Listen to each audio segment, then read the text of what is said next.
अब सवाल उठता है कि क्या सिर्फ रूस से तेल खरीदने के लिए और यूक्रेन में युद्ध रोकने के लिए ट्रंप ने भारत पर भारी भरकम टैरिफ का ऐलान किया है? हाँ, एक वजह हो सकती है क्योंकि ट्रंप नोबेल पुरस्कार की लालच में बेचैन हो उठे हैं। युद्ध कहीं का भी किसी तरह से सीजफायर के तख्त पर अपना नाम दर्ज कराना ही ट्रंप का मकसद है।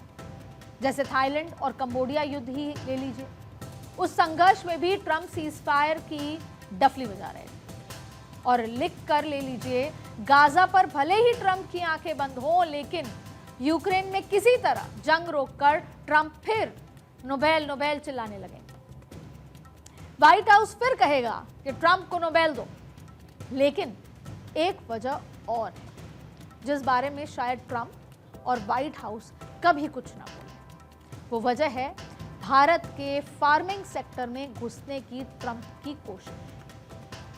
ट्रंप अपनी फसल भारत में बेचना चाहते थे, अपने दूध डेयरी प्रोडक्ट्स की दुकान भारत में लगाना चाहते थे, लेकिन इसका नुकसान भारत की अर्थव्यवस्था की रीढ़ यानी कि किसानों को उठाना पड़ता, लिहाजा हिंदुस्तान ने इनकार कर दिया और ट्रंप को ये बात चुभ गई। लेकिन ट्रंप ये बात हमेशा याद रखें कि ट्रेड के ताने बाने को तोड़कर अगर वो दादागिरी पर उतर आए तो भारत भी ऐसा जवाब देगा जो अमेरिका हमेशा याद रखेगा। And the American dream will become a nightmare itself for Americans. वैसे भी दादागिरी दिखाना अमेरिका की पुरानी आदत रही, लेकिन दुनिया ट्रंप की दादागिरी के खिलाफ एकजुट होने लगी है।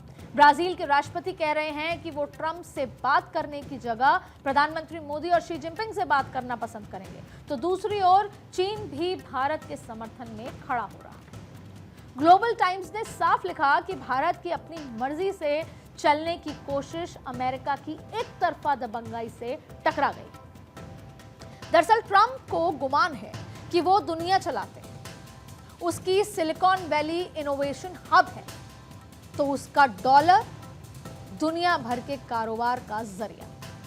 पर ट्रंप ये भूल रहे हैं कि वो भारत से टकरा रहे हैं और इतिहास में निक्सन और उससे पहले जॉनसन ऐसा करके देख चुके हैं। पर भारत ना तब झुका था ना अब झुकेगा।